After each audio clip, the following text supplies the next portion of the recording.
Kuna huyu dada alikuwa dukani kwa Patrick, sasa akawa amenunua mkate na anakula. Sasa kuna huyu mtoto akawa naomba, yaani ni omba. Na huyu dada alimkata jicho sana.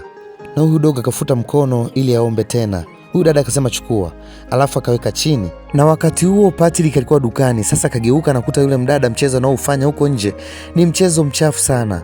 Alafu anamwambia chukua. Sasa yule mtoto akawa anashindwa namna ya kuokota kwa sababu yule dada na kanyaga. Sasa Patrick akawa anaangalia, na huu ni mchezo gani mchafu ambao huyu dada anaofanya? Na yule dada hajajua kwamba Patrick anamwangalia. Sasa huyu dada akawa anaondoka na Patrick ikabidi atoke dukani, maana yule dogo anafuta mkate ili sasa aweze kula, maana ana njaa sana huyu dogo, maana amelala na njaa nyumbani.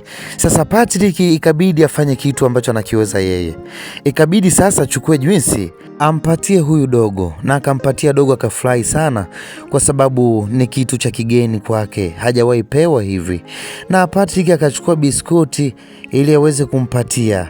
Sasa anashukuru. Patrick anamwambia subiri kwanza, bado sijamaliza, yaani utakula mpaka uchoke.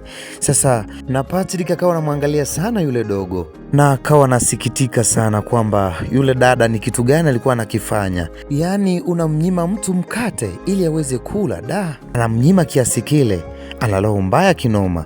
Sasa huyu dogo akawa anakula na huko anawaza, namshukuru Mungu kwamba Mungu, ninakushukuru sana babangu, wewe ni mwaminifu sana kwenye maisha yangu.